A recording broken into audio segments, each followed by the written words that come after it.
Sorry about last week. I started to not feel well.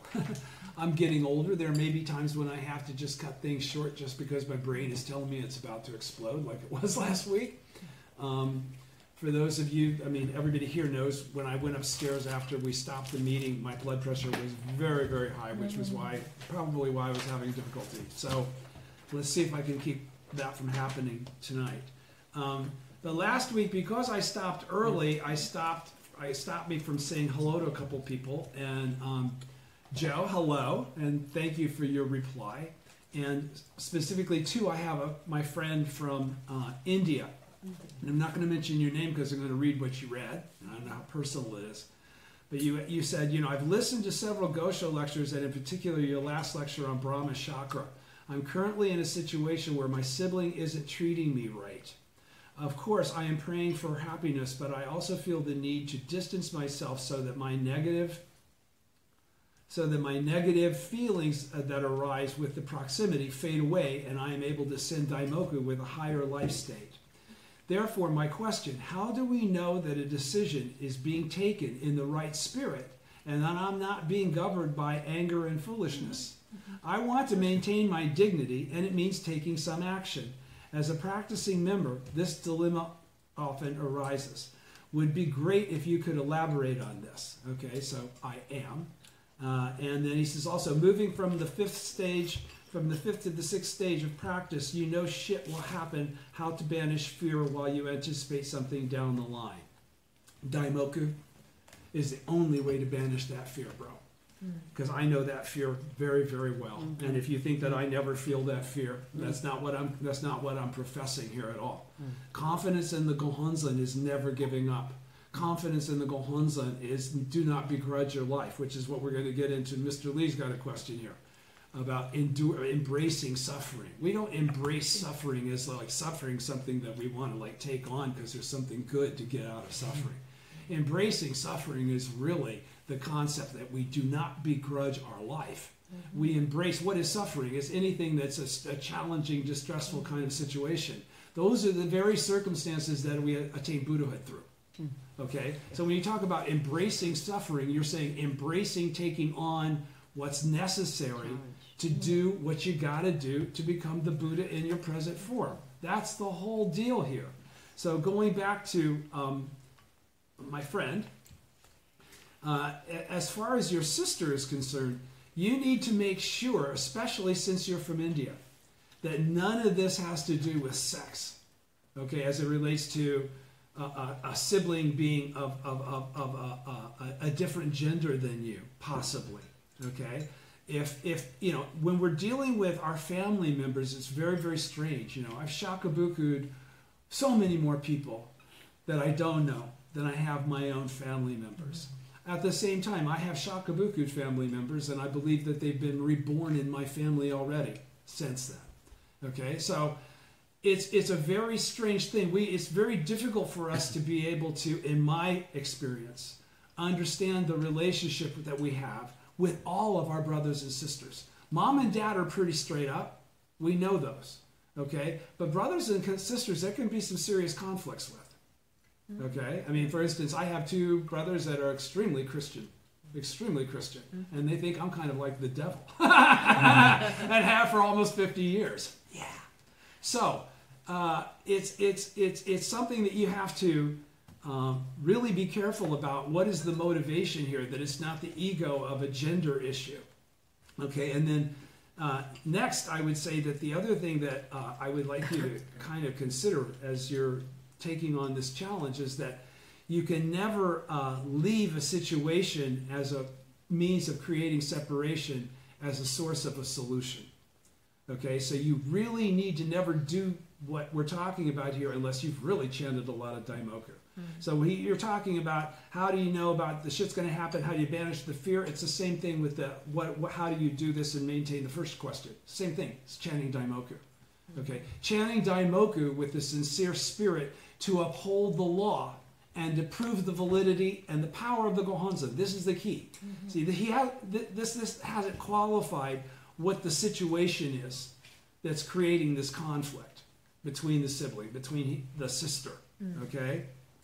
If it's opposition to practice or faith, then obviously you have to do whatever you have to do in order to sustain and maintain your faith. Not only that, but to allow it to have the atmosphere for it to grow. If you chant the appropriate daimoku, you don't have to worry about what is the right decision. It will come. The circumstance will be forced upon you, virtually. It won't be something that, you'll have a great difficult time in discerning. This is what this was all about. So I'm saying that I completely agree with what you're saying from the standpoint of the need to distance yourself so that your negative feelings that arise from proximity aren't such an issue. If it's that kind of a bad blood situation at this point in time, but it should be 100% because what you want is for her to chant Nam-myoho Renge Kyo. And it should be 100% because what you vow to do is to prove to her the power of Nam-myoho Renge Kyo. And you base this whole situation around that.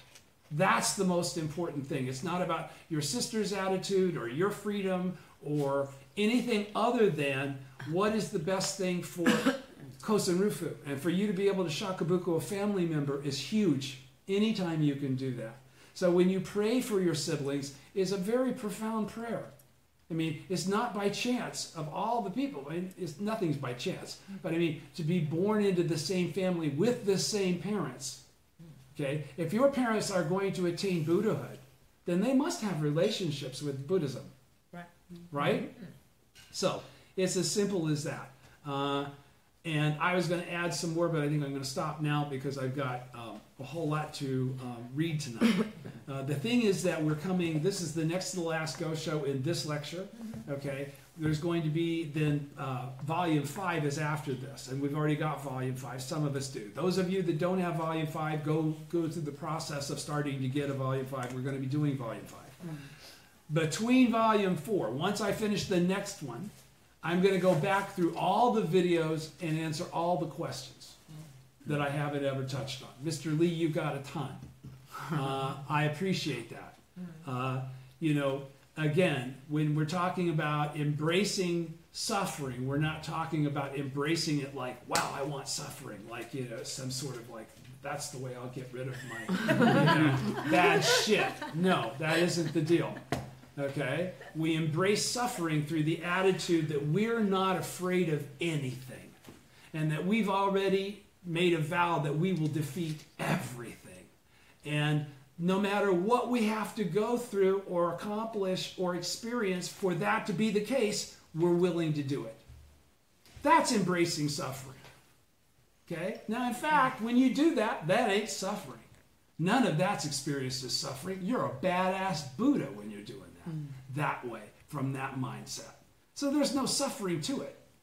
To common mortals, it seems like you're embracing suffering. To a Buddha, you're getting your kicks. This is where you show your powers, your supernatural powers.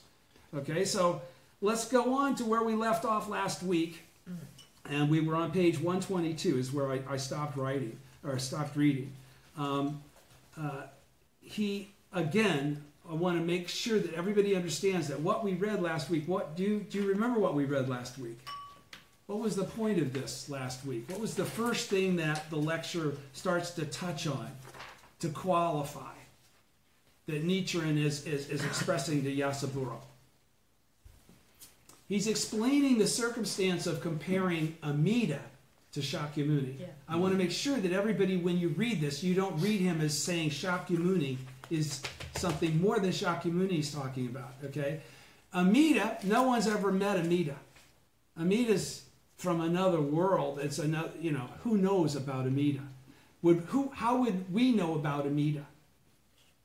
Only through Shakyamuni. So who do you have gratitude to? Amida or the person that told you that you even know about Amida in the first place? And that's the Daishonen's point. Okay, the Daishonen's point is you got your head all the way up your ass if you can't see this one. Because this should be pretty clear to you. Amida's not even from the real world. Okay? If we call where we live the real world. If we want to look at it that way. And the reason I brought that part up from last week is the segue into this week is the title here is Relieving the Suffering of People Living in the Real World. That's why President Ikeda titled it that way.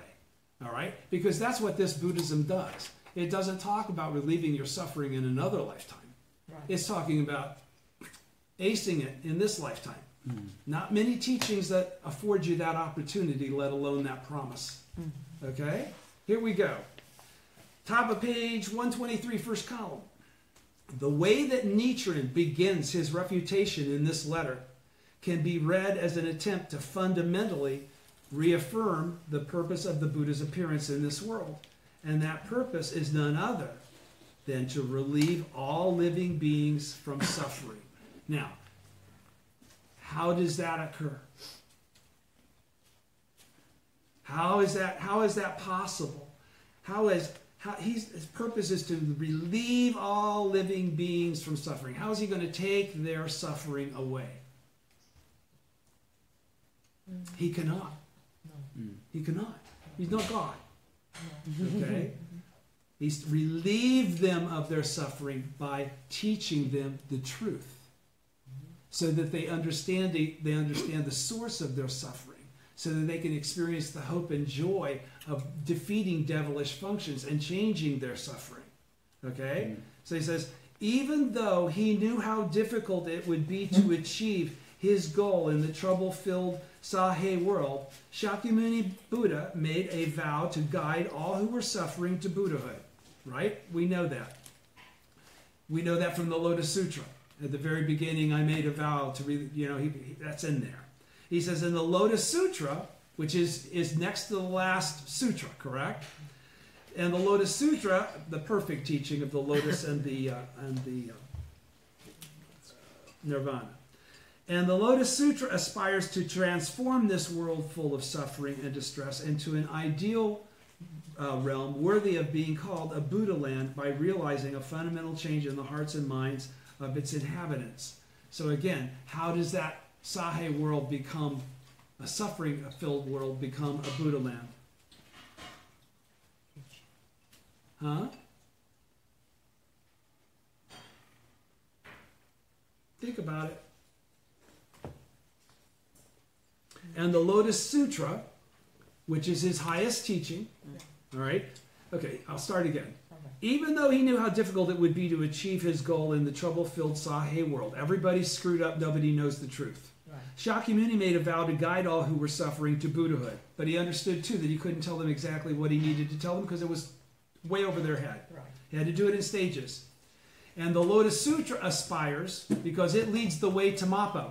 See, the Lotus Sutra is the gateway to Mappo, which lasts forever after the first 2,000 years. Right. Okay? So, and the Lotus Sutra aspires to transform this world of suffering and distress into an ideal realm worthy of being called a Buddha land by realizing a fundamental change in the hearts and minds of its inhabitants. Okay? But what is that? What does the Lotus Sutra express that would have that effect? Of course, it's the basis of Nam-myoho Renge-kyo. But what is it that the Lotus Sutra expresses? Shakyamuni's always been a Buddha. You've all always been a Buddha. That means you already are a Buddha. That's the first time that's been laid out there like that. Okay?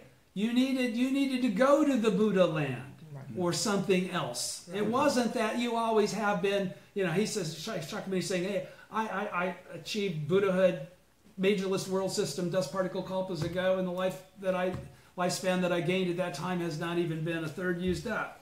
He says, Shakyamuni's aim then is to purify the Sahe world and transform it into a Buddha land, actualizing the principle that the Sahe world is itself the land of eternally tranquil light. But how does he do that? He teaches the teachings that lead to the teaching of his teacher. All right? Because, frankly speaking, Kosen Rufu is not predicted to occur in Mappo, or pardon me, in Zoho or Shoho or Zoho, right? Lotus Sutra states that since attaining Buddhahood in the remote past, Shakyamuni has always been in the Sahe world, working with infinite compassion to help all people attain enlightenment. In other words, he was determined to live out his life among the people, no matter what, and help them gain genuine happiness in their real lives, In contrast, the Pure Land School, which this is a comparative to because that's who he's going to debate, Yasaburo. In contrast, the Pure Land or Nimbutsu school teaches abhorrence of this defiled realm and aspiration for rebirth in the Pure Land of perfect bliss after death. In other words, Amida Buddha encourages people to abandon the defiled Sahe world and seek enlightenment in a separate, otherworldly Pure Land. From this perspective, it becomes clear that disregarding Shakyamuni, the Buddha who has close ties to this Sahe world, and basing one's faith and practice on an unrelated Buddha of some other realm is indeed, as the Daishonin says, a grave error that perverts the truth. Nichiren directs his criticism at the offenses of the priests of the established Buddhist schools, members of the intellectual and leadership class of society. So they were not like the Atahara persecution people, right? They weren't poor farmers or something. They were the members of the intellectual and leadership class of society who are misguiding countless people with their erroneous views. In doing so, they are causing even lay people who uncritically accept social trends to be unconspicuously complicit in this offense, right? Just like it happens now. Religious leaders lead people to believe things that are not correct as being correct. Do you understand? The people are the foundation of the age and society. The people are the foundation of the age and society. So he's qualifying that there's a difference in ages, right? Because the people change. The people mature. The people are different now than they were 2,500 years ago. All right? Perversions in their value systems will eventually erode the spiritual base that supports them. Everybody's with me? Right? What has happened as mankind has become more and more modern? What is one of the things that has absolutely occurred as a result of that? Spirituality has seen a real decrease because people have not been able to discern a difference between science and religion. Science and religion are caught in that thing where there seems to be, it's supposed to be one or the other. Buddhism is the only thing that combines both. In the Japan of the Daishonin's day, a country where the Buddhist teachings that were the foundation of society had fallen into error and confusion, right? There were repeated outbreaks of famine and epidemics as well as war in the form of internal strife, such as the February disturbance and foreign invasions, such as the Mongol invasions, which plunged the people into suffering. And, you know, famine and epidemics, yo-ho, they could be around the corner from us right now. We don't know. All right? Continuing on page 124. A great compassionate struggle for more than 20 years. This is going back to the Gosho. In all Japan, I alone understand why such things are happening. At first, I pondered whether or not I should speak out. Yet what was I to do? Could I turn my back on the teachings of the Buddha, who is the father and mother to all living beings? Resolving to bear whatever might befall me, I began to speak out, and in these more than 20 years I have been driven from my dwellings, my disciples have been killed, and I have been wounded, exiled twice, and finally was nearly beheaded. I spoke out solely because I had long known that the people of Japan would meet with great suffering, and I felt pity for them. So, from that, what does this tell you about Nichiren Daishonin? This paragraph alone explains a lot about how he found himself in the situation that he was in. Did he go about trying to establish his teachings because he wanted to be like a new teacher? No, he felt he had no choice because what he was reading was saying something very specific, and it was in conflict with what the priests that were really in control of society were saying at the time. Not only that, there was huge conflict amongst the priests about what were the correct teachings of Shakyamuni and what were the ones that should be left behind. Okay, so he's saying, I didn't know what to do. I had to do contemplative prayer. This is no different than my friend in India. This is that time when you've got to decide what you're going to do with your life for the sake of the law, though. That's the basis of what he's saying here, right? He's saying, I began resolving to bear whatever might befall me, Okay? Resolving to, I've got to say it like it is, based on what I understand to be the truth. I began to speak out. And in these more than 20 years, I've been driven from my dwellings. My disciples have been killed. I've been wounded, exiled twice, and finally was nearly beheaded. But I did all of this because I felt pity for everybody that was doing those things to me for speaking out.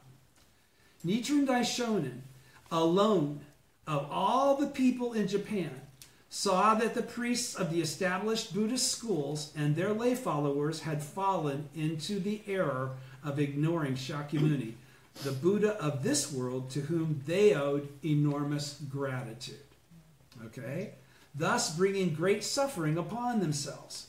He was not only aware of it, but he actively engaged in an effort to communicate this fact and rectify the error. In this section of the letter, he refers to his tireless efforts to propagate the law. Since first proclaiming his teachings in 1253, he had set forth with profound resolve and commitment on momentous struggle for Kosen Rufu. And during those more than 20 years, he had triumphed over relentless and often life-threatening persecutions directed at him as a result. Okay, so I've got a little star here.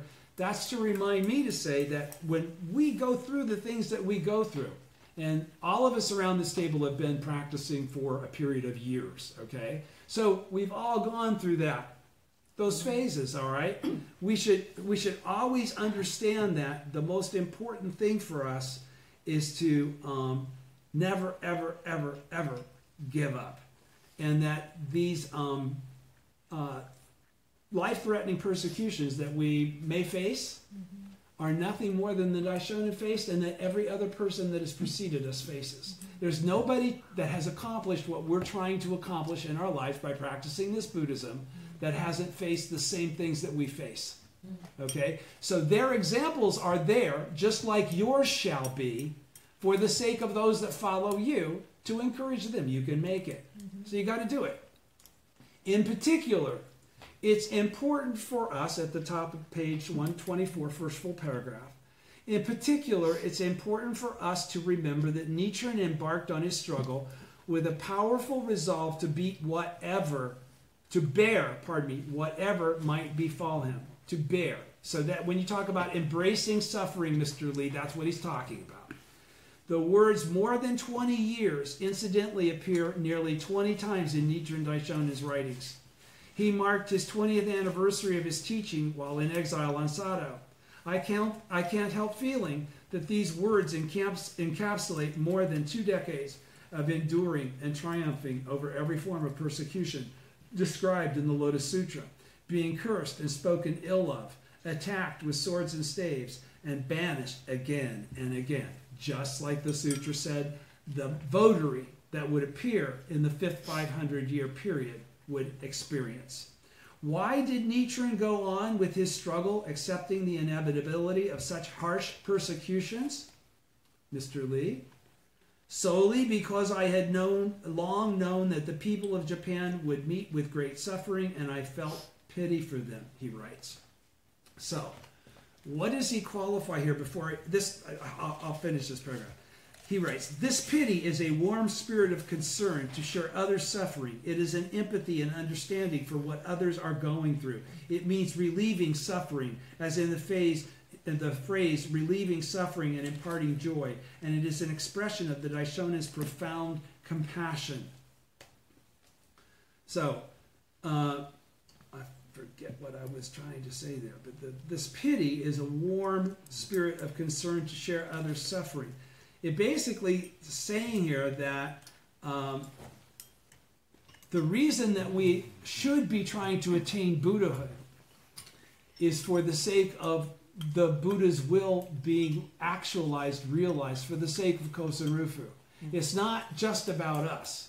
If we're trying to achieve Buddhahood strictly for the sake of becoming enlightened, okay, we're missing the point of Buddhahood. Buddhahood isn't for the purpose of becoming enlightened, for an individual accolade. It's the enlightenment that allows you to live your life correctly, to create other Buddhas as you spread the correct teaching. Do you understand? Okay, so a Buddha never feels like I'm all that in a bag of chips. You know, I've had some people say some very nice things about me. It's like, the only reason you say that about me is because of the people around the table that are the reason that I'm saying what I'm saying in the first place. So it's always a shared reality. A Buddha always understands that it's a shared reality. There is no distinct, I did this. Period. Nichiren Daishonin doesn't even claim that. Okay? So, where am I here? Yeah. It can also be said that an overwhelming wish to eliminate not only the suffering that plagues people now, but the suffering we can envision them undergoing in the future. Now that for me is absolutely the case because of my experience in life. I can usually see people going down the same path I was going down, and I can usually know when to say, you know what, you're going to stub your toe. Mm-hmm. But that's why teachers come in all flavors, sizes, and shapes. They all have different things to teach. They'll have different Kinzoku Myo.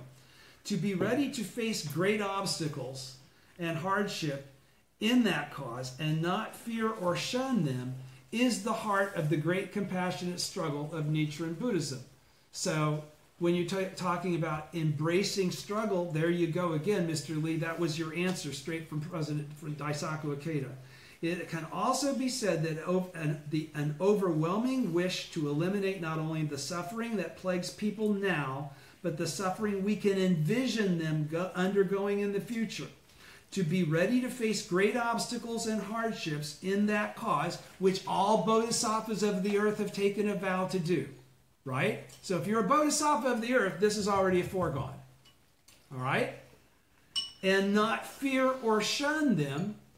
This goes back to what my friend from India is saying. How can you get to the point where you don't fear or shun that difficulty that you know you're going to be encountering because you're embracing the law correctly and advancing its propagation for the sake of all mankind?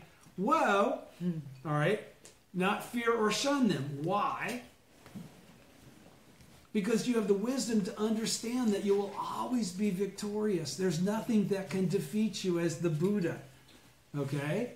So it's up to you to be victorious for the sake of proving that as fact. That's why you can never disgrace the Gohonzon. You can never give up. You can never give in. You can never stop.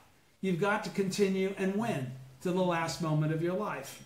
In the opening of the eyes, the Daishonin writes, but as regards my ability to endure persecution and the wealth of my compassion for others, I believe the great teachers Tentai and Dingyo would hold me in awe.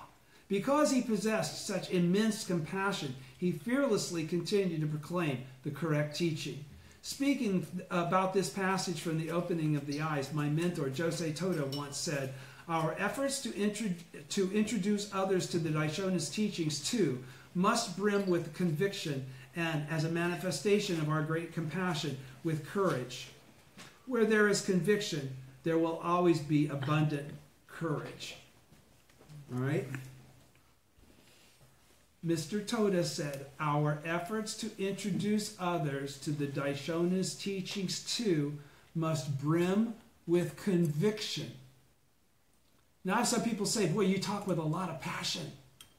Okay? That's conviction. That's conviction that you're hearing. All right? We must brim with conviction. Conviction means you have no doubt. Right? Mm-hmm. You're not here to learn, you're here to teach. Okay? And as a manifestation of our great compassion with courage. And why does he say that? And as a manifestation of our great compassion with courage. Because I've got that part double-lined. And I don't do that much. And as a manifestation of our great compassion with courage. Why does he throw that in there, man? He doesn't waste any words. None of this stuff is throwaway. Where there is conviction, there will always be abundant courage. Understand what this paragraph is saying, please. Can anybody comment? What is he saying? Our efforts to introduce others to the Daishonin's teachings too, just like President Toda, just like President Makaguchi, just like everybody that's a votary of the Lotus Sutra, which we all are, supposedly, right? Okay. Must brim with conviction. It brims with conviction based on who we are. We're teachers of the law. We're full of conviction. Okay? And as a manifestation of our great compassion, with courage. Now, why does he throw that? As a manifestation of our great compassion. With courage. Why is he saying that? That the manifestation of our great compassion. Why will we encounter this shit? Why will we encounter shit? There's only one reason we will encounter the shit he's talking about here. We're doing it right? Yeah. We're achieving Kosen Rufu. We're functioning as Buddhas. We're functioning as Bodhisattvas of the earth. What's that bring about when we do that in our lives? Yeah, of course. Huh? Shit happens. Shit happens. Shit happens. Scary shit happens. Life-threatening shit can happen. Things that can make you wonder, how could this happen? Why would this happen? All kinds of shit can fill your head filled and take all of your power away. That fast. With courage is the key. Because with courage says, I believe the teaching. I don't care what I'm experiencing right now. I need to go chant. Okay? And when I get in front of the Gohonzon, my Buddha nature remanifests and I'm no longer filled with fear. I'm filled with conviction. And what did he just say? Where there is conviction, there will always be abundant courage. You have to have abundant courage to manifest what it takes to beat back the three powerful enemies, because they're seriously there to stop you. Right. That is a win or lose situation. Okay? Everything up to the point in time that you finally qualified to finally be a badass enough to meet the three powerful enemies. Okay? You've gotten a chance to ramp up to understand that. Right. Okay? But when it happens, you're going to win or lose. Win. Sure. Win. Please win. Continuing. 125. Living with a sense of gratitude for one's mentor. Thoughtful persons should therefore realize that I have met these trials for their sake. The Daishonin says from the Gosho. If they were people who understood their obligations or were capable of reason, then out of 2 blows that fall on me, they would receive 1 in my stead. But far from it. Rather, they arouse hatred toward me, which is something I cannot understand. And lay people, not having heard the truth, either drive me from the my dwelling place, or hate my disciples. It is beyond my comprehension. It should be for yours too. It's the most befuddling thing that you can experience, this last part. People that you're trying to help will hate you for it. How does, God, but it's the truth. It's the truth. And so, who's laying it out as the truth? The original teacher. All of my disciples coming after me who are going to be doing the same exact thing that I'm doing, you're going to be experiencing the exact same thing I'm experiencing. Do understand, this shit is going to happen to you. Yes. Hope that it does. It means you're doing what I did. Seriously. As counterintuitive as that is, when you realize that that's what it takes to be the Buddha, it's not a sacrifice. Right. It's not a sacrifice at all. It's a great honor. Because it means you must be good enough to get there. Okay? It is beyond comprehension. I love this. I love this Gosho. And he says, and please add something along these lines. So he's actually inserting some dialogue. And when you get into this conversation with this Nembutsu priest you're going to be going up against, add this for me. We hear that Nichiren has never quailed, even in the face of repeated persecutions, but has instead become all the more firmly determined. He wants that message to be conveyed. Let them know that they're not doing anything to affect me. And if, as a matter of fact, I'm the one sending you guys out. So, continuing on page 125. While weathering countless persecutions, Nichiren continued to speak out boldly for truth. And this is the other thing that we got to do even in the SGI. All right? You got to boldly speak out for truth. Now, that's easy for me to say since I'm not practicing with the SGI. And I can say it openly like this because I'm not practicing with the SGI. Okay? But from what I read here, Daisaku Ikeda is going to tell you that it's up to you.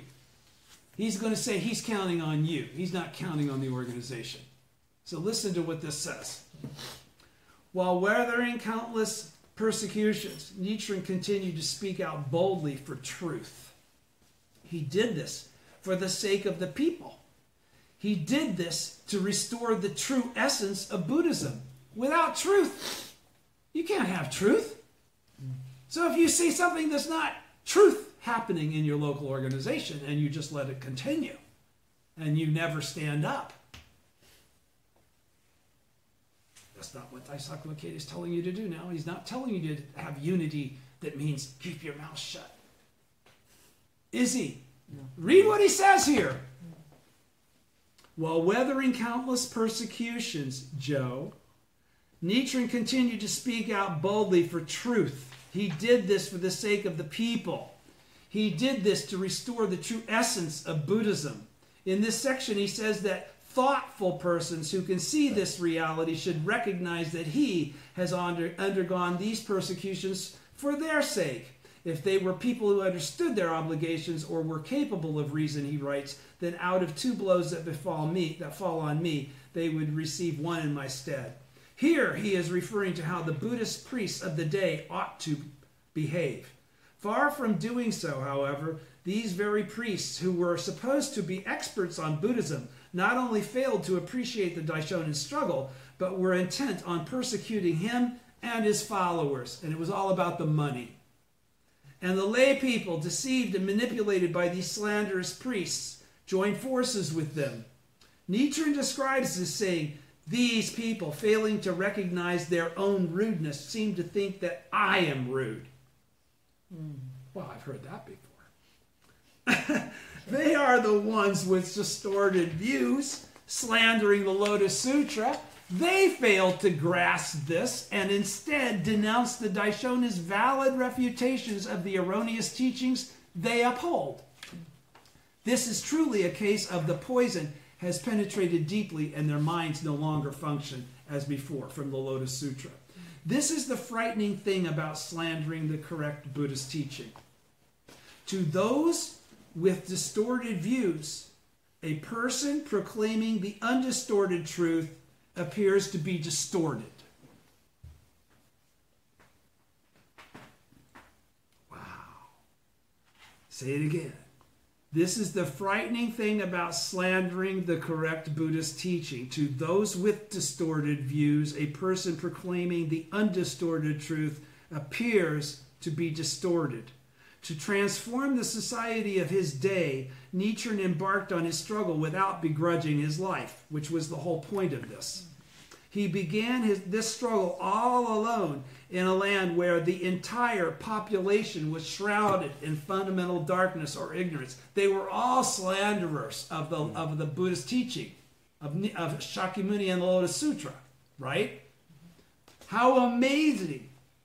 Moreover, he was confident that others would appear and carry on the struggle of words, boldly championing the correct teaching into the future. Now, I said this before. I don't know if I said that. I mentioned this to somebody that I talked to online. But think of how crazy this is. Nichiren Daishonin is not only so confident that what he's saying, which no one's ever said before the way he's saying it, is correct, that he says it really doesn't matter so much if anybody even freaking listens to him, because the real people that are going to listen to him haven't even been born yet. They haven't even made their advent yet. They will appear sometime in the future and embrace this teaching that I'm leaving right now and telling you this is all a bag. This is all the truth. They're going to come and prove to you that it's the truth. So it's really the most amazing thing to me that the Daishonin had such confidence in not only his teaching, but that we would be coming to teach it.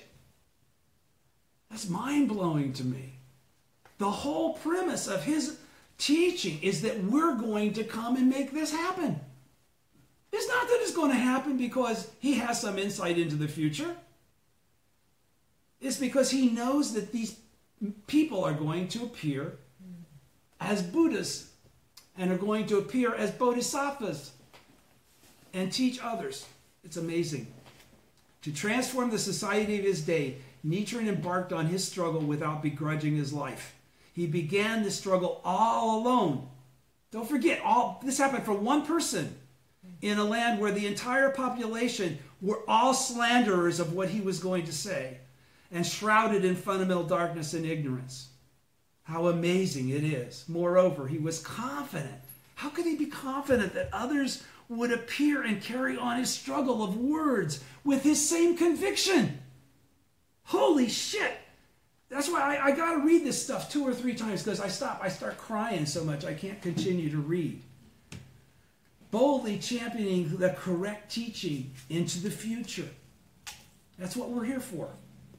The emergence of disciples committed to striving alongside their mentor. Continuing on page 126. To lead a correct life and live in a more positive and meaningful way, we need a model and the right principles to follow.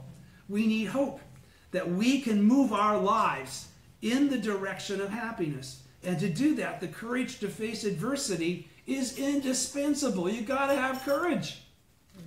In Buddhism, because you can never give up. That's the only reason you always win.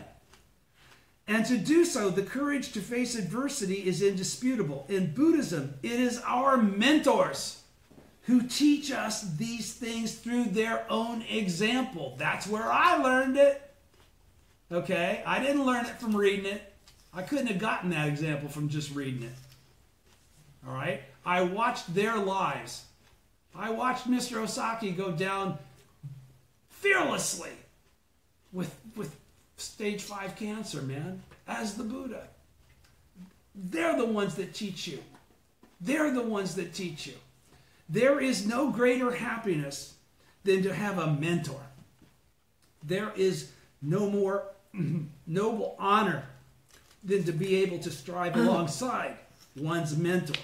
And having a sense of gratitude for one's mentor is the key for continuing to lead a correct life.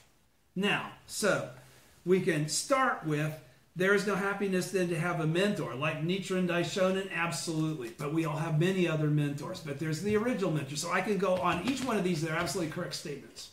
Okay? They all pertain to Nichiren Daishonin. They also pertain to every other individual that takes Nichiren's teachings and makes them available to you in a way that you embrace them in your life. There is no separation between Nichiren and that teacher.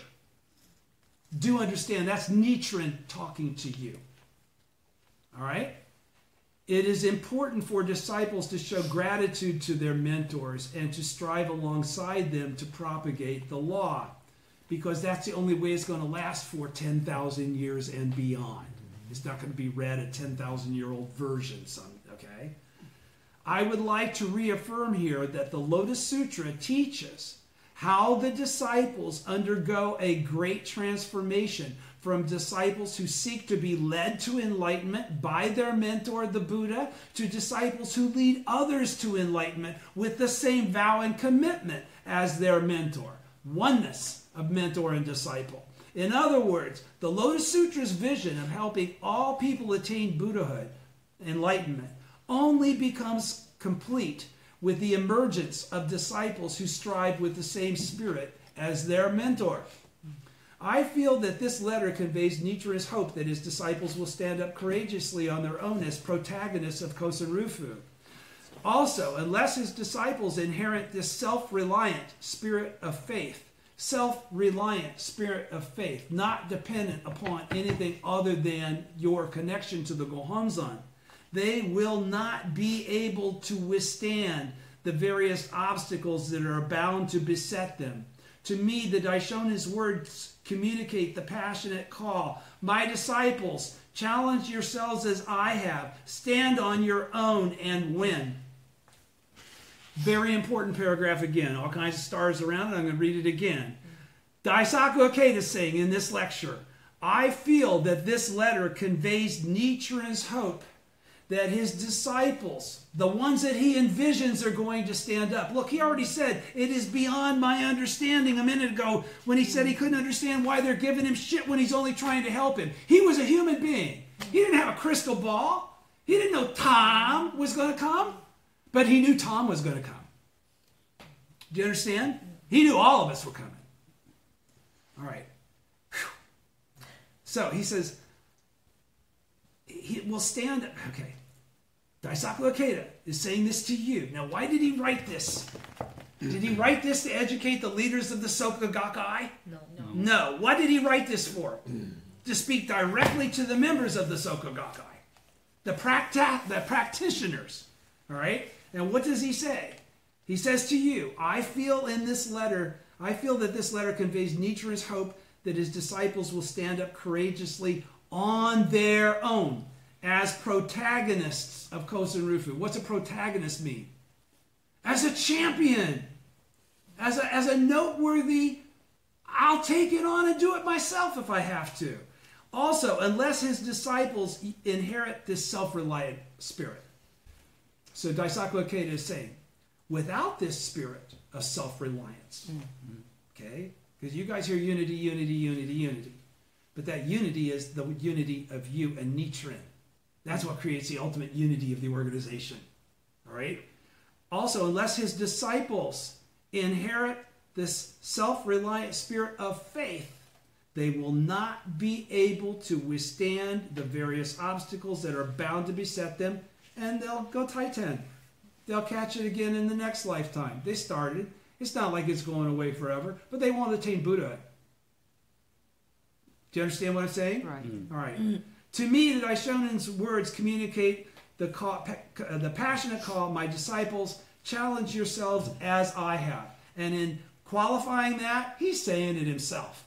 That's Daisaku Ikeda saying to you and me, my disciples, challenge yourselves as I have. Yes. Right? Stand on your own and win, as I have. I also stood up, Daisaku Ikeda continues, I also stood up with the firm determination to realize Mr. Toda's vision for Kosen Rufu, because he's my mentor. From the days of my youth, I put into practice the Daishonin's words. If they were people who understood their obligations or were capable of reason, then out of 2 blows that fall on me, they would receive 1 in my stead. I still remember reading them together with Mr. Toda at his home. I was always prepared to bear the brunt of every persecution, placing myself in the line of attack to protect Mr. Toda. During the Osaka incident, too, I fought with the absolute determination to prevent the authorities from laying so much as a finger on Mr. Toda. At the end of this section, Nichiren tells Yasuburo to speak thus of his teacher Nichiren. We hear that he has never quailed even in the face of repeated persecutions, but has instead become all the more firmly determined.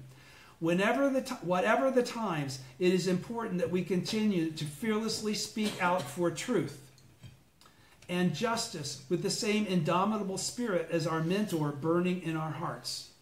So he didn't say we must stand up for SGI boilerplate. He didn't. He talked about truth. And he talked about protecting the truth. And he talked about the reality that the truth will be challenged. And it will be threatened. And it must be protected.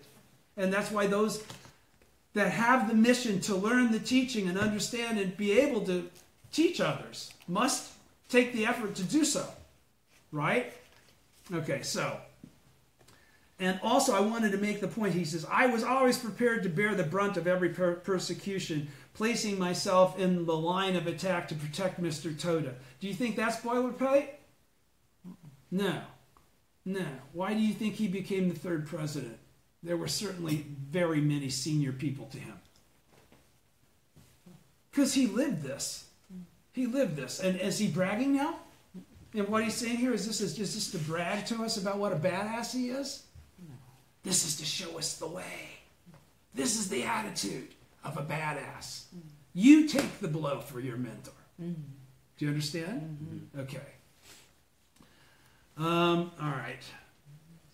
Whatever the times, it is important that we continue to fearlessly speak out for truth and justice with the same indomitable spirit as our mentor burning in our hearts. You must simply make up your mind. This is really it. This is the key. You must, going to the Ghost Show again, you must be firmly resolved. Yeah, I'll make it. You must be firmly resolved. Do not begrudge your fief. Do not think of your wife and children. Do not depend on others. You must simply make up your mind. Look at the world this year as a mirror. The reason that you have survived until now, when so many have died, was so that you would meet with this affair. This is where you will cross the Uji River. This is where you will ford the Seta. This will determine whether you will win honor or disgrace your name. This is what is meant when it is said that it is difficult to be born as a human being and that it is difficult to believe in the Lotus Sutra. You should pray intently that Shakyamuni, many treasures, and the Buddhas of the 10 directions will all gather and enter your body to assist you. If you happen to be summoned before the steward, you should first explain all of this thoroughly. Now, does anybody catch what he kind of slipped in there? When he says, you should pray intently that Shakyamuni, many treasures, and the Buddhas of the 10 directions will all gather and enter into your body to assist you. Do you guys do that? Every freaking day. Every freaking day you do the same thing. What's the Gohonzon? What's on the Gohonzon? Is there a separation between you and the Gohonzon? No. Is the Gohonzon not representative of the essence of your life? So is there anything on the Gohonzon that isn't also part of the essence of your life? No. So when we talk about Shakyamuni entering my life, isn't that the same thing as the Gohonzon, the 10th world, being expressed and accessible? That's what he's talking about. Bring Buddhahood. I'm not talking about these guys as spirits or some spooky shit like that, or some overlords that look down on us and, are watching us and, keeping us safe. There's nothing keeping us safe but ourselves. That's the point. That's why we should already understand they already exist within us. All things already exist within us. All things. The entire universe exists in our life. That's the teaching of his Buddhism. Right? So don't see separation when you read that kind of stuff. All right? He's not talking about go get the reinforcements of Shakyamuni and many treasures and those badasses. They could fix this for you. No. You're much more of a badass than them. You're the original Lords of Teachings for the latter day. I can read it to you right out of the OTT. All right? Nichiren then proceeds to give Yasaburo extremely detailed and concrete advice on how to refute the responses of the Nimbutsu priest he is going to debate. He teaches Yasaburo that the unrelenting spirit of refuting error in the realm of Buddhism, telling him to insistently press the priest on his misguided views. In this way, but you can't do that if you don't know what the correct teaching is. All right? In this way, that Daishonin underscores the attitude that Yasaburo will need to have as his disciple when he takes on the struggle of words for Kosarufu and the battle with the 3 obstacles and the 4 devils that will inevitably arise. Because if Yasaburo's doing this, he's in stage 5, baby. Right? One cannot win out in a difficult struggle for Kosarufu with a half-hearted commitment and complacent attitude. As indicated by Nichiren's instruction, you must be firmly resolved. It is vital, it is vital that we enter each struggle based on chanting Nam-myoho Renge-kyo, making solid preparations and taking action, all directed toward achieving absolute victory, and that we are free of all doubt, fear, and carelessness. We need to make up our mind, as the Daishonin says. We must decide to win without fail. Now, here's the first thing. This, we must decide to win without fail, that's at the very front end. That's the first thing you lay down as the first marker. I'm not going to lose. And you lay that on the Gohonzon on that basis. I'm not going to lose. Because according to this teaching, I can't. As long as I do everything I'm supposed to do. Right? I never give up. I have the correct faith. So the first thing is that you got to win in order to prove the power of the law. That's the whole basis of your prayer. Are you praying to receive the benefit, or to overcome the obstacle, or to ease your suffering, or to be the Buddha? Okay, to be the Buddha is more important than any of the other shit. The other shit's all temporary. To be the Buddha is eternal. Okay? That other stuff is personal stuff you experience. To be the Buddha allows you to affect the lives of all kinds of other people. All right, so he says, last paragraph on page 127. As indicated by Nichiren's instruction, you must be firmly resolved. It is vital that we enter each struggle based on chanting Nam-myoho Renge-kyo. So what's the first thing that President Ikeda says? How do we begin victory over each struggle? Chanting Nam-myoho Renge-kyo. That's a good place to start, isn't it? Yeah. Not relying on our wisdom or what we think right now before we have chanted Nam-myoho Renge-kyo. And what he's trying to qualify here, he's assuming you chant Nam-myoho Renge-kyo. Obviously, you wouldn't be reading this if you don't chant Nam-myoho Renge-kyo. But what he's saying is, start out when you meet a challenge. Before you start thinking of all the other first thing, go get your faith straight. Right. Go get your attitude straight. Go get rid of that fear and shit. Do understand why this is happening. This is happening because you're about to get a benefit. You are. You're about to show yourself one more time. You can do it. Right. You can do it. If you can do it, you're sure others must be able to as well. Okay, and you can teach them and encourage them based on your experience, not what Daisaku Ikeda says. All about you. You're the Buddha. All right. It is vital that we enter each struggle based on chanting Nam-myoho Renge-kyo. Then, based on the wisdom that comes from that Daimoku to the Gohonzon, making solid preparations and taking action. All right, all directed toward achieving absolute victory. And that we are free of all doubt, fear, and carelessness. Everybody's with me? Yes. That's all Buddhahood there. We need to make up our mind, as Nietzsche, as the Daishonin says. We must decide to win without fail because we are the protagonists of the Lotus Sutra now. We're bodhisattvas of the earth. Shit, if I fail, then I disgrace the Lotus Sutra, frankly speaking.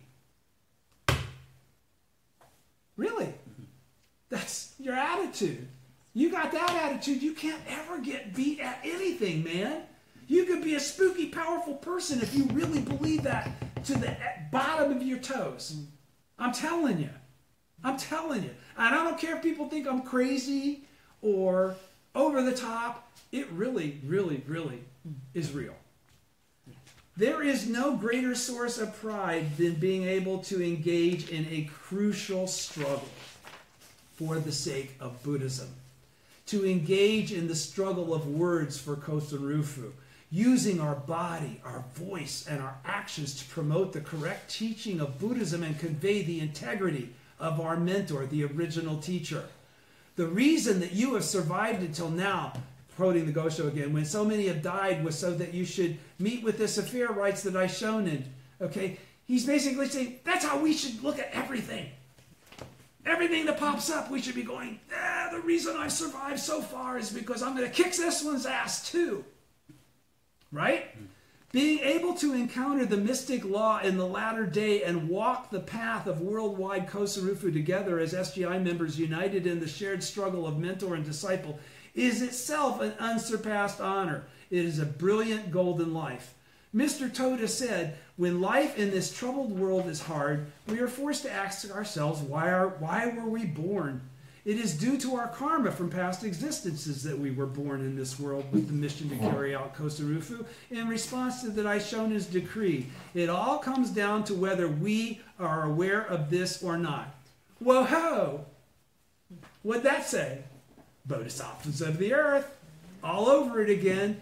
When we in this troubled world, when life in this troubled world is hard, we are forced to ask ourselves why we were born. It is due to our karma and from past experiences that we were born in this world with the mission to carry out Kosen Rufu in response to the Daishonin's decree. In response to the Daishonin's decree. That's because we're the original disciples of this original teacher. It comes down to whether we are aware of this or not. Are you aware of what a bodhisattva of the earth is? Are you aware of what you are, who you are, the real nature of your life? Unless you see yourself as the Buddha, you are not. Striving together with comrades in faith in the place of our mission. Where am I? No, the first paragraph. Pardon me. Yeah. I'm on the wrong page. The third. In telling Yasaburo? When in the long. Okay, when. Pardon me. When in the course of when in the long course of life you face a struggle that you feel is crucial or major, you may experience a sense that the reason that you have survived was so that you would meet with this affair. I have had numerous such struggles together with my mentor and my fellow members that made me think they were the reason I had survived until now. And I'm sure that must be true of many of you too. That's what I was speaking of. The Daishonin is telling Yasaburo that his upcoming debate is an opportunity to win eternal honor in the struggle of words for Kosen Rufu, just as a battle is a chance for a warrior to achieve fame and a reputation. Nichiren offers the examples of the battles at Uji and Seta. Both places were strategic points for invading the ancient capital city of Kyoto. Many brilliant generals risked their lives to break through these crucial defense lines before any other warriors, and thus make a name for themselves. I studied this passage with the Kansei members during our unprecedented struggle of the Osaka campaign in 1956, which eventually led to us to achieve a dramatic victory that all had thought was impossible. When we chant and take action with the resolve that this present place and time in which we find ourselves is a crucial battlefield for making fresh breakthroughs in Kosen Rufu and is a decisive opportunity for changing our own karma, the way to victory will open. When you open from your small mind to your big mind, when you go from the deluded perception to the enlightened perception, victory is absolutely assured. Okay? The key is seeing times of great challenge as opportunities for great positive change and joyfully tackling the situation. Joyfully attacking it, not because you're a masochist, because you have the wisdom and the faith to believe the teaching, that you're on the cusp of winning. All you got to do is not give up. Seriously, it's not rocket science, but god damn is it hard. When we chant and take action with the resolve that this present place and time in which we find ourselves is a crucial battlefield for making fresh breakthroughs in Kosen Rufu. Fresh breakthroughs, what's that? Maintaining the same old status quo? No, that's the advancement of Kosen Rufu. Okay? And is a decisive opportunity for changing our own karma. What's decisive opportunity? A meaningful, a precious something that, wow, everything came into alignment in just the right way. So, man, you can smack it down in one smack. Okay? He's saying, the way to victory will open. And it will. Because you're behaving, you're functioning, you're the Buddha. How could it not? The key is seeing times of great challenge as opportunities for great positive change and joyfully tackling the situation. This is the hallmark of true champions and the way of life of people of genuine wisdom, because they understand the teaching for what the teaching is. Pray with firm resolve to achieve victory. Bottom page 128. Another thing I would like to reaffirm is the importance of a powerful prayer and determination in any struggle. Now, where does prayer occur? Essentially in front of the Gohonzon. Okay? In other words, a prayer is not just a thought, a desire. Oh, I want this, so that's my prayer. No, when we're talking about this kind, you should pray intently. This powerful prayer is one that happens in front of the Gohonzon. Okay? Another thing I would like to reaffirm is the importance of powerful prayer and determination in any struggle. Because the prayer has to be linked to the determination. The power comes from the determination, actually. Okay? The determination is that you will not lose. You will not disgrace the Gohonzon. You will prove the power of the law, right? That's the no matter what the struggle is. The struggle could be just anything. It's pick a flavor of the week. The reality of what's behind that, the underlying reality of the backbone of the karmic reality, okay, is that is all about showing positive, actual proof. Another thing I would like to reaffirm is the importance of powerful prayer and determination in any struggle. The Daishonin says you should pray intently that Shakyamuni, many treasures, and the Buddhas of the 10 directions will all gather and enter into your body to assist you. Strong prayer brings forth the protection and assistance of these myriad Buddhas, he says. What this means, in other words, is that when we chant with firm resolve, we manifest our inherent Buddhahood. Our inherent Buddhahood is a manifestation of the same thing that the Gohonzon is, right? Okay? Causing our lives to brim with life force, vibrant life force, and boundless wisdom. He is telling us to triumph in our struggles by tapping the inexhaustible energy of the life state of Buddhahood that already exists within us. Okay? Just as those characters such as Shakyamuni and many treasures that are on the Gohonzon were able to tap that supreme source of power in their lives for the time that they lived. We live in Mappo. We chant Nam Myoho Renge Kyo. Naturally, when the Buddhas of the 10 directions enter our bodies, he's got in quotations, so to speak, he's qualifying again, this is metaphorical, their vast retinues of bodhisattvas and heavenly deities, the protective functions of the universe, will also work tirelessly to support and assist us from without.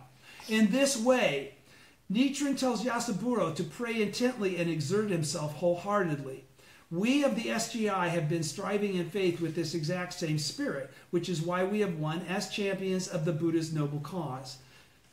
Striving together with comrades in faith in place of our mission. In the place of our mission. The place of our mission. On October 19th, 1957, the day after the first session of the trial in connection with the Osaka incident, I traveled to Kyoto, also a short distance from Osaka. There I encouraged members who were working hard alongside me and visited the area of Uji. Gazing at the flowing waters of the Uji River, the site of many famous battles in history, I thought that a decisive battle like those fought at Uji had begun. A critical battle, not only for me, but for the future of the Soka Gakkai and for the ongoing development of Kosen Rufu. Now he's telling you a personal experience here.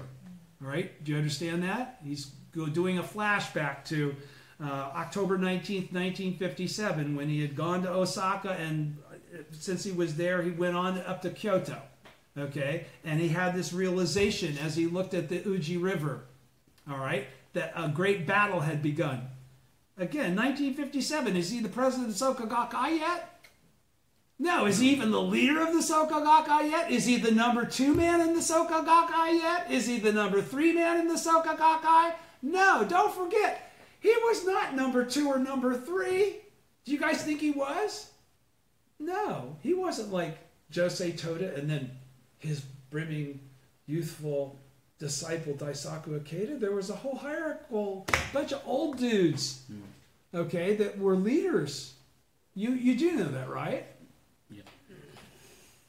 Yeah? Okay. Again, it's easy to read this and think that Daisaku Ikeda was running around in lockstep with his mentor, Josei Toda. You know, kind of not kissing his ass, but always there for him.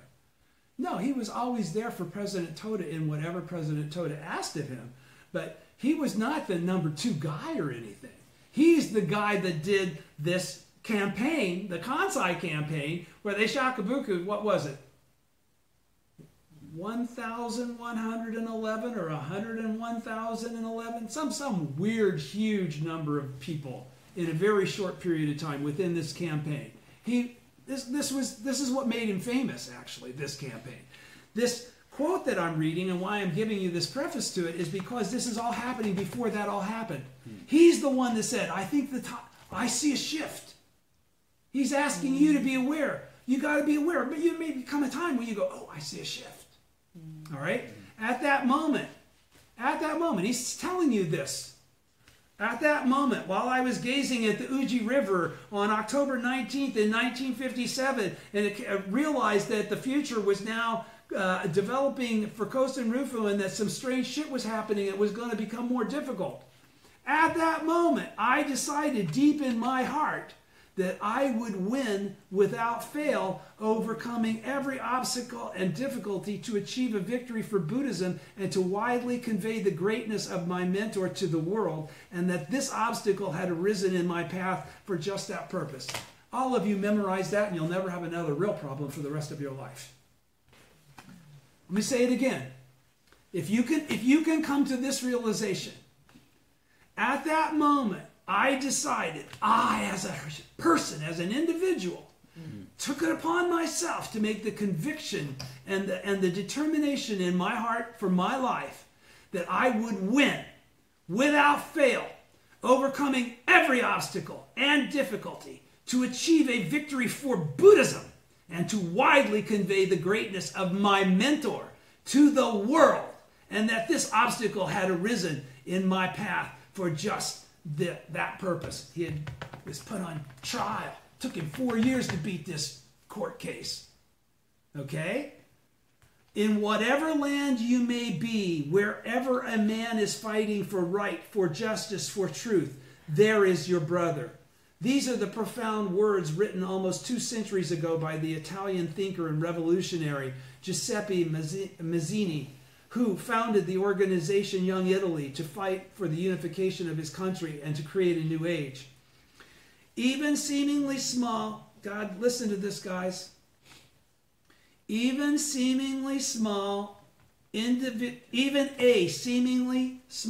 individual act for the sake of right, justice, and truth has positive value that ultimately affects and concerns everyone. That means that even if you embark on such a struggle all on your own. Whoa. Daisaku Ikeda just said that. All right? Even a seemingly small individual act for the sake of right, justice, and truth has positive value that ultimately affects and concerns everyone. That means that even if you embark on such a struggle all on your own, there will definitely be people of like mind who will share your aspirations. You will have comrades who will strive alongside you. Your victory, too, will not only be yours, but will be a victory for all those who are suffering. Wherever, he goes on to say, Buddhism is about winning. I like that. Buddhism is about winning, not about whining. Whenever bodhisattvas of the earth stand up around the world at any time and courageously initiate a struggle of words to propagate the mystic law, that place is a great battlefield of Kosen Rufu. When a single individual stands up, that place is a treasure land of mission and uji or seitai, where the truth of Buddhism is demonstrated. As such, my dear fellow members, my youthful successors, please start by winning today. Win victory after victory in the place where you are right now. I am determined to keep fighting as long as I live, together with you, all of you, my beloved disciples, as fellow bodhisattvas of the earth, who, sharing wondrous karmic connections, were born together in this particular time of history to fulfill the great mission of Kosen Rufu. Wow, what a great lecture. Thank you so much. Thank you.